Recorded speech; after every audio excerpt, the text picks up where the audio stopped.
Bonjour, je suis Garance, bienvenue sur Ciné Passion Vintage. Il y a des films qu'on regarde et des films qui vous accompagnent toute votre vie. Je vous croyais en train de souper, la belle. Je n'ai plus faim, la bête, et je préfère me promener avec vous. Belle, c'est un grand privilège que vous me faites.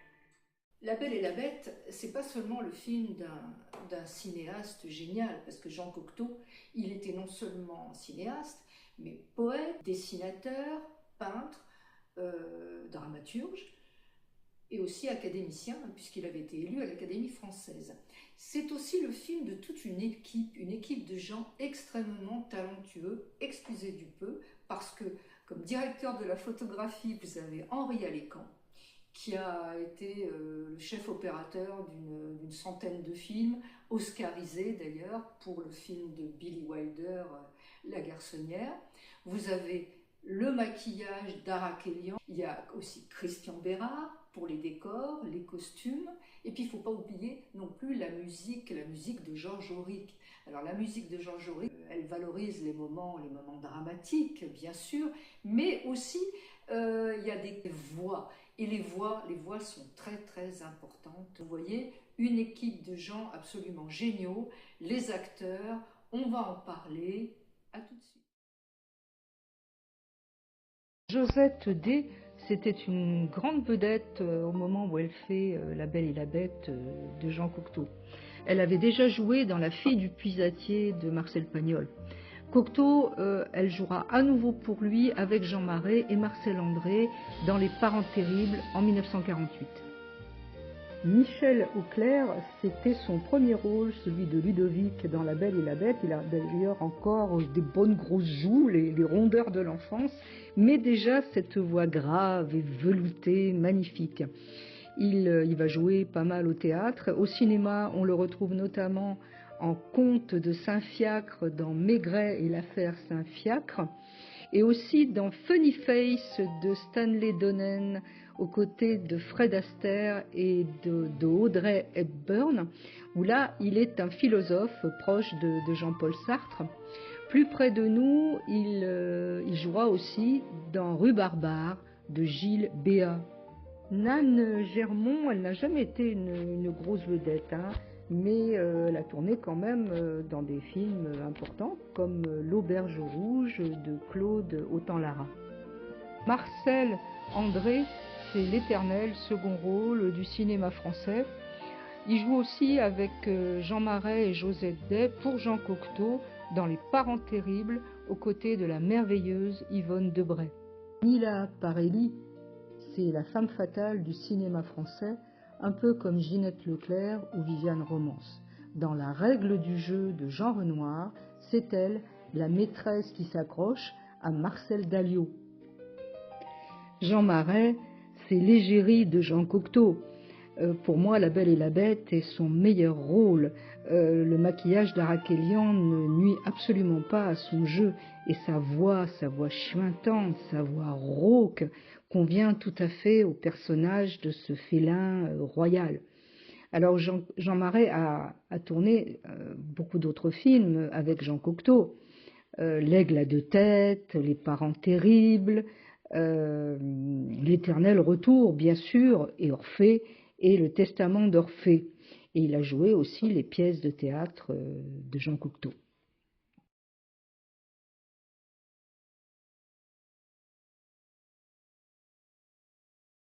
Alors je vous ai parlé déjà du maquillage d'Ara Kélian. On sait qu'il a été fait en plusieurs parties. La perruque, la barbe, le front et puis après le nez, les joues. Il ne visait absolument pas au jeu de Jean Marais.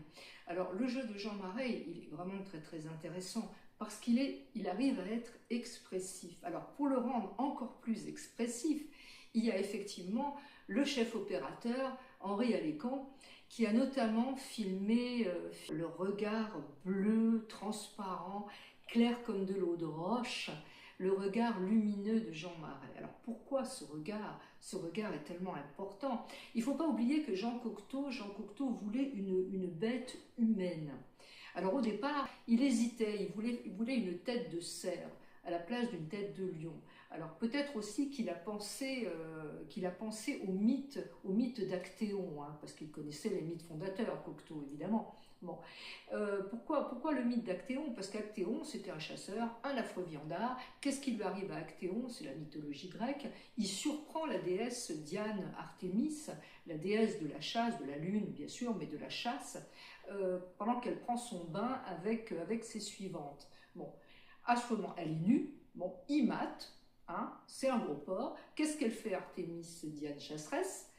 Elle lui jette de l'eau au visage. Elle lui jette de l'eau au visage, et à ce moment-là, qu'est-ce qui va se passer? Il va se passer qu'Actéon sent des bois lui pousser sur la tête. Il va se transformer en cerf, et là, il sera bouffé par ses chiens. On pense un petit peu aux chasses du comte Zaroff d'ailleurs, hein, entre parenthèses. Bon. Donc au départ, Cocteau voulait une tête de cerf. Puis après, il en avait discuté avec son équipe aussi. Non, ils sont arrivés, notamment Bérard lui avait dit non, ça peut pas le faire. Et ils sont arrivés à la conclusion qu'une tête de lion était préférable. Alors pour la petite histoire, pour le pelage de cette bête, ils se sont inspirés du pelage du chien Moulouk, qui était le chien chéri de Jean Marais. Il le suivait partout, et on le voit d'ailleurs jouer avec Jean Marais dans l'Éternel Retour.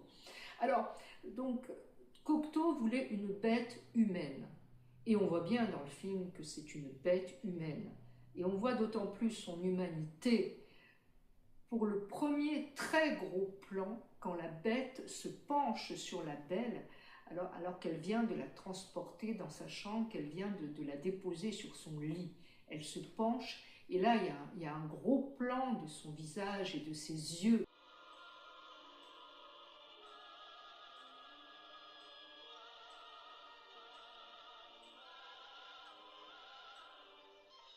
Et pourquoi il est important, ce gros plan? Parce que le spectateur perçoit à ce moment-là, voit l'humanité de la bête. Il comprend le drame de cet être qui est obligé de vivre comme une bête sauvage, de dépecer ses proies, de les tuer à main nue avec ses crocs, avec ses dents, alors qu'il a une belle âme. Il a une apparence monstrueuse, mais il a une belle âme. Et avec ce gros plan, on le voit, on voit sa beauté, la beauté de son âme à travers ses yeux. On dit que les yeux sont le miroir de l'âme, et le spectateur va percevoir l'humanité et la beauté de l'âme de la bête avant la belle, parce que la belle ne le voit pas encore, elle ne voit que son apparence monstrueuse. Tout d'un coup, elle ouvre les yeux, et à nouveau, et c'est là où il lui dit, il ne faut pas me regarder dans les yeux. Votre regard me brûle, il ne faut pas me regarder dans les yeux. Pourquoi est-ce qu'il lui dit ça, la bête? Parce que dans les yeux de la belle, il ne voit pas d'amour, il ne voit pas son humanité, il ne voit pas son âme si belle, il ne voit que la peur qu'inspire une apparence monstrueuse. La deuxième fois où on verra ce regard bleu, magnifique, lumineux, magnifié par la photographie d'Henri Alécan, ce sera quand la belle va donner à boire à la bête.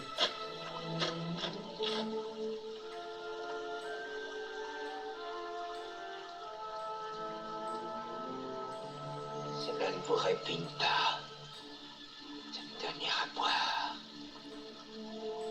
Non, la bête.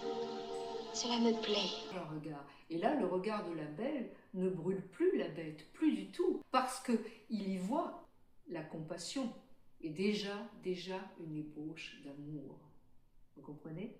C'est pour ça que ce regard de Marais est extrêmement important. Alors vous me direz, oui, mais enfin il a pris aussi Jean Marais parce qu'il était très amoureux de lui, Jean Cocteau, c'était son égérie, Marais, on le sait. Hein, mais aussi parce que la clarté de ce regard était très importante pour qu'on voit la belle âme de la bête à travers son apparence effrayante.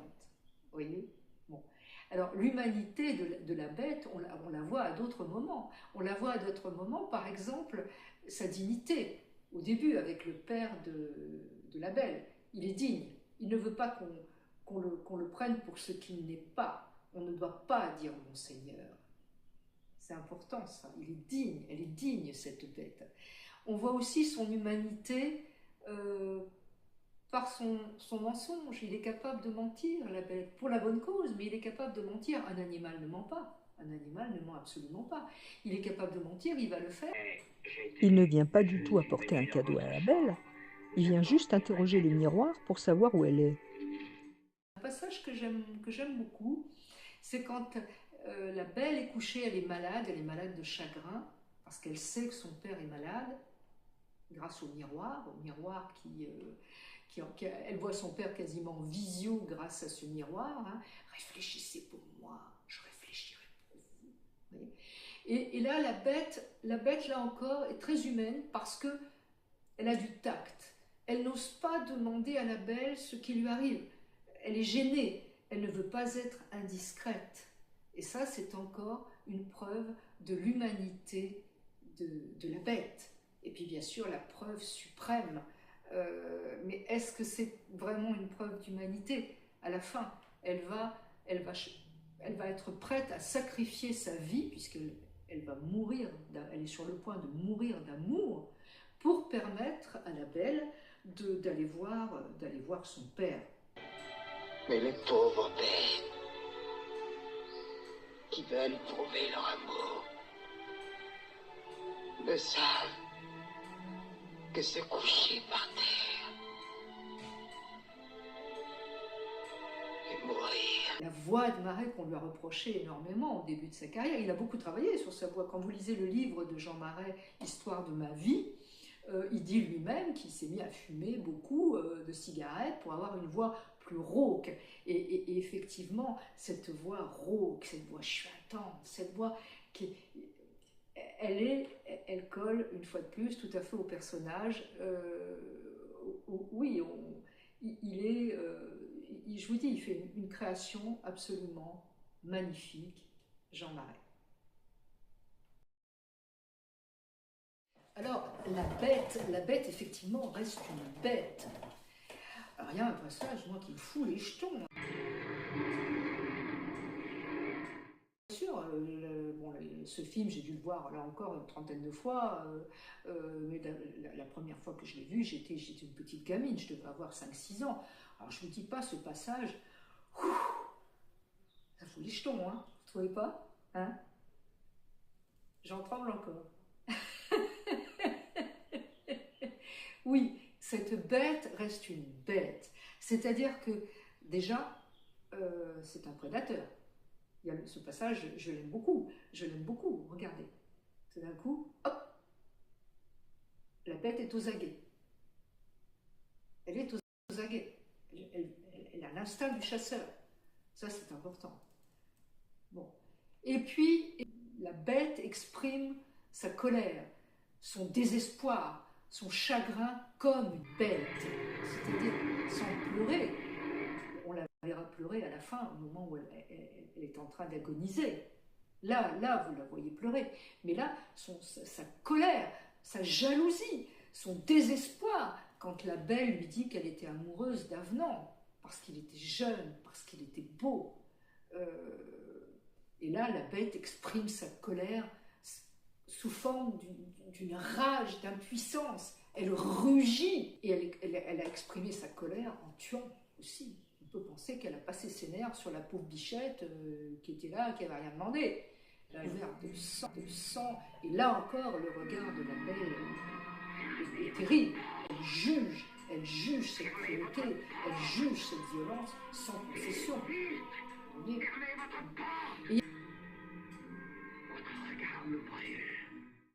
Et il y a un autre passage aussi, où on voit que cette bête, malgré ses beaux vêtements princiers, reste une bête. C'est quand elle boit comme un animal. Elle boit pas en fait, elle lappe partout, elle se mouille de partout. Et c'est là où la belle commence à comprendre déjà, commence à éprouver d'abord de la pitié, on le verra, de la compassion, etc. Cette bête reste quand même une bête. La belle a une chambre magnifiquement décorée, princière, superbe. Sa table est recouverte de hanaps ciselés, d'aiguières magnifiques, tout ça est luxueux. Mais la bête, elle dort à l'écurie. On le voit dès le départ. Hein, quand la belle est sur le point de s'en aller parce qu'elle ne l'a pas trouvé, hop, la grille de l'écurie se lève et elle sort de l'écurie. On peut se dire que cette bête dort sur la paille, comme un animal, sur une litière de paille dégueulasse, quoi. Elle ne mange jamais avec la belle. Ça reste un animal, malheureusement, un animal avec une conscience humaine.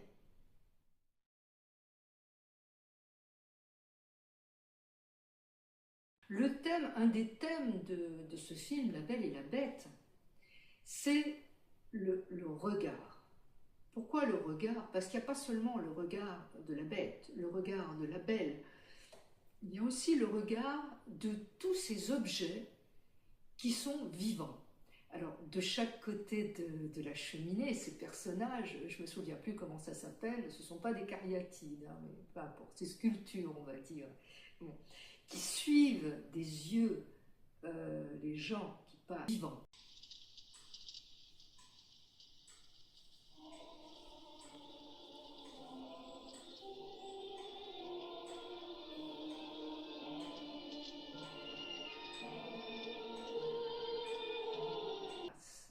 Qui les observent, qui les espionnent même. Vous avez évidemment les bras qui portent les flambeaux et qui indiquent le chemin aussi. Vous avez la statue dans la chambre de la belle, vous avez la porte qui parle, vous avez le miroir qui parle aussi, vous avez les mains invisibles qui coiffent la belle, qui l'habillent, elle le dit.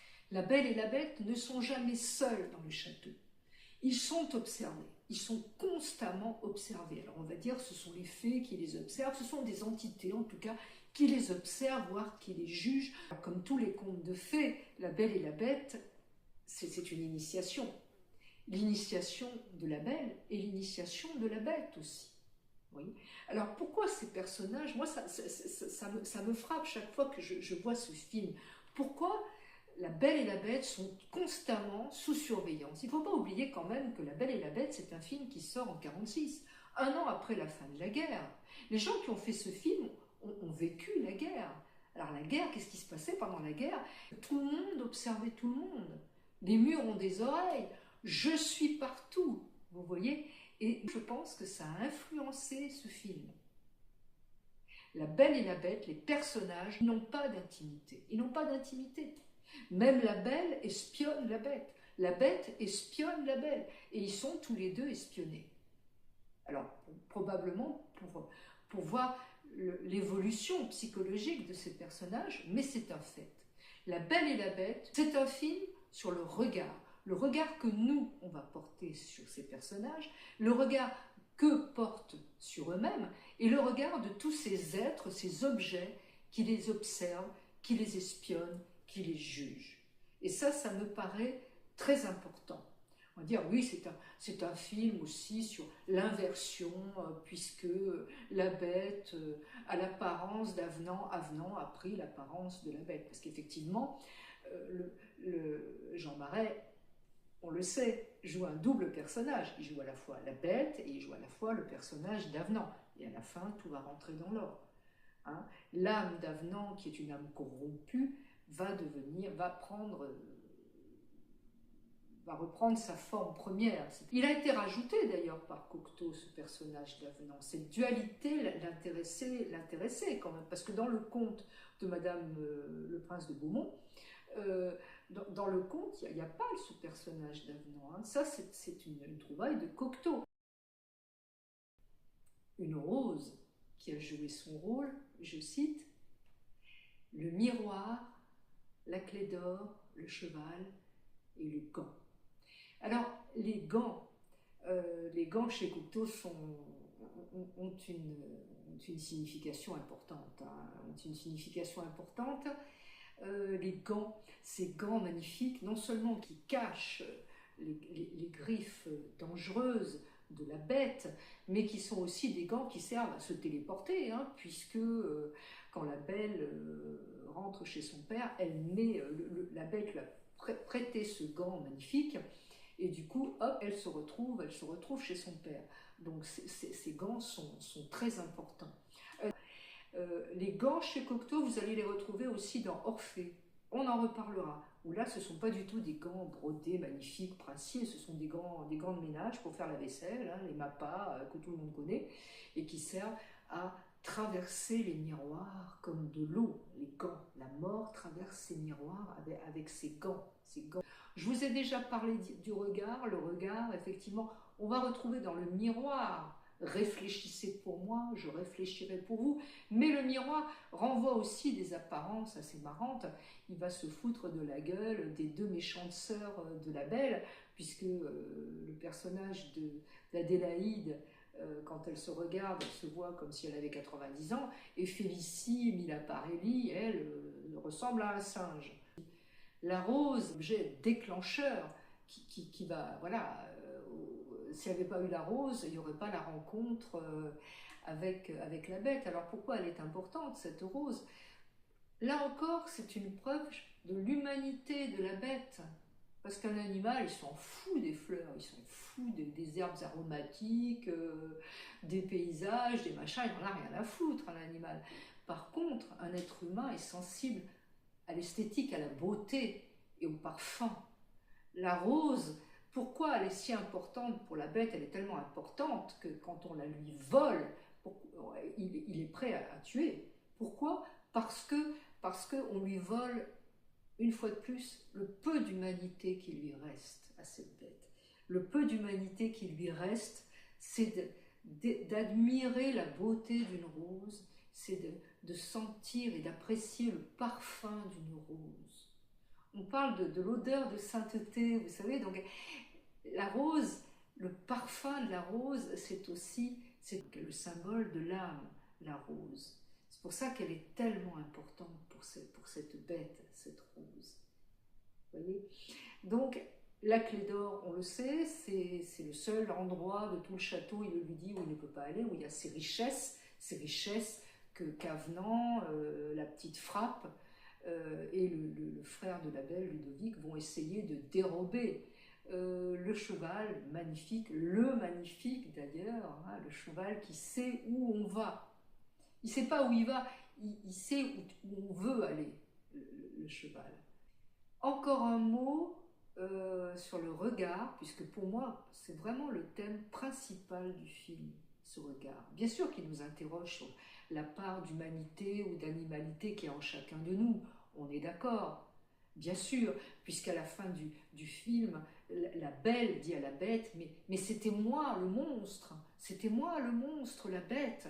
Et oui, là encore, on a chacun d'entre nous, on a à la fois un ange sur une épaule et le diable sur l'autre, c'est-à-dire qu'on est à la fois animal et humain. On a des côtés animaux, on a des côtés humains aussi, et une âme. Bon.